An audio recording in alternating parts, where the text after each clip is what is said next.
Hello বন্ধুরা, দেখো আমাদের ঠাকুর পুজোর ঘর। ঠাকুর পুজো সাজানো হচ্ছে পুরো।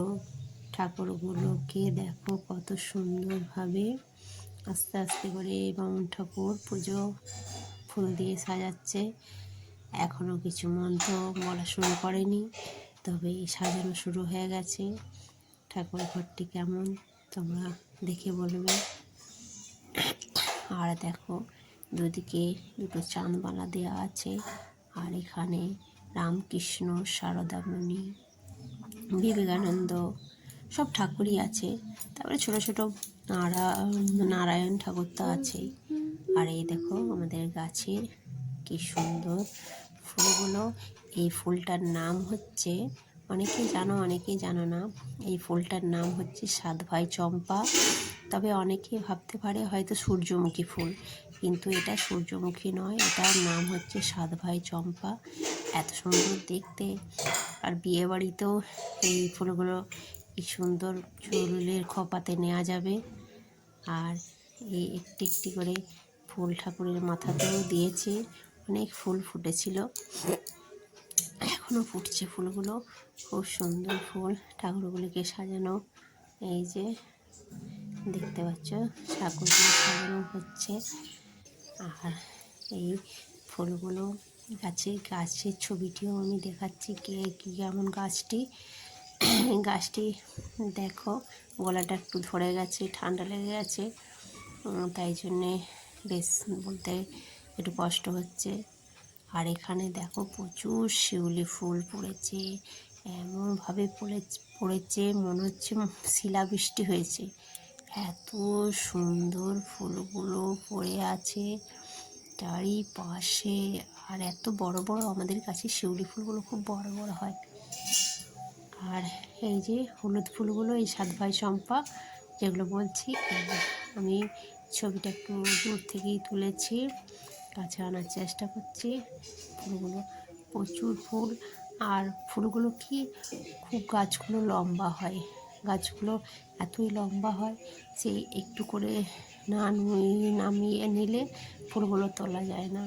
এই ছাদের উপর থেকে মনে হচ্ছে দেখে যে তোলা যাবে, কিন্তু ছাদটি আবার সিঁড়ি নেই, তাহলে সিঁড়ি দিয়ে ওঠা যাবে না। তাই আমি অনেক কষ্ট করি ওই ফুলগুলোকে পেরেছি। আর এই গাছগুলিও আমাদের বাড়িতে লাগানো আছে। এই গাছগুলোর ছবিও একটু দেখে নাও। এখানে অনেক রকমের গাছই আছে, তার মধ্যে এটা হচ্ছে সুপারি গাছ। সুপারি এখনও পর্যন্ত ধরেনি, তবে ফুল আসে। আর এইগুলো তো আম গাছ, জাম গাছ তো সব আছে।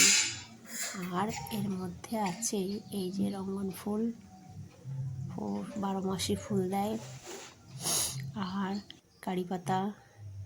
আর এই যে হলুদ ফুলটার কাছে নিয়ে এসে ভালোভাবে দেখাচ্ছি সাত ভাই চম্পা।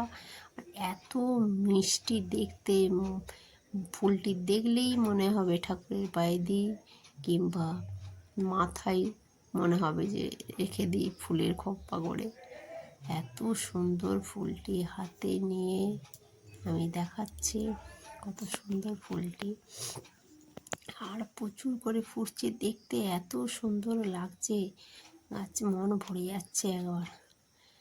আর এই ফুলগুলো এরই আরেকটা আছে ছোট্ট, এই যে ফুলগুলো, এর ফুলগুলো একই সেম দেখতে, এইগুলো ছোট্ট ছোট্ট। আর এই যে ঠাকুর ঘরে সাজানো হয়ে গেছে, পুরো ঠাকুর ঘরটি ফুল দিয়ে সাজানো হয়ে গেছে। আর তারপর আমরা একটু ঠাকুর দেখতে বেরিয়েছিলাম। এখানে বজরংবলীর পুজো হচ্ছিল, তাই একটু বজরংবলীর ছবিটাও তুলে নিলাম। জয় বজরংবলী বলে দাও সবাই। আর তারপর এই ঠাকুর ঘরের ছবিটি আবার একবার সন্ধেবেলায় তুলে দেখাচ্ছি। এই সন্ধেবেলা তো আবার তুলে নিয়েছিল ছবিগুলোকে। আর এত সুন্দর ঠাকুরের পুজো হলে এত ভালো লাগে। আমাদের তো প্রত্যেক দিনই পুজো হয়। আর তারপর সব বাসনপত্র সব ধুয়ে মেজে ওখানেই রেখে দেওয়া হয়। এখানে পূর্ণিমার পুজো হয়ে গেছে, ঠাকুরের ফুল দিয়ে সাজানো হয়ে গেছে। তারপর যে কাজটি করতে হয় সেটা হচ্ছে সন্ধে দেখানো। এখন তো আবার সেই তুলসী তলায় প্রদীপ দেওয়া, এই সকল কাজগুলো করতে হয়। আর ঠাকুর ঘরটা কেমন লাগলো বলবে। আর এই যে তুলসী তলায় এই যে রাস ফুল দিয়ে পুজো হয়েছে, ঠাকুর মালা পরে নিয়েছে আর আলপনা দিয়ে আর রাস ফুল দিয়ে এখানে তুলসী তলায় পুজো হয়েছে। দেখো তোমরা কেমন লাগছে বলবে।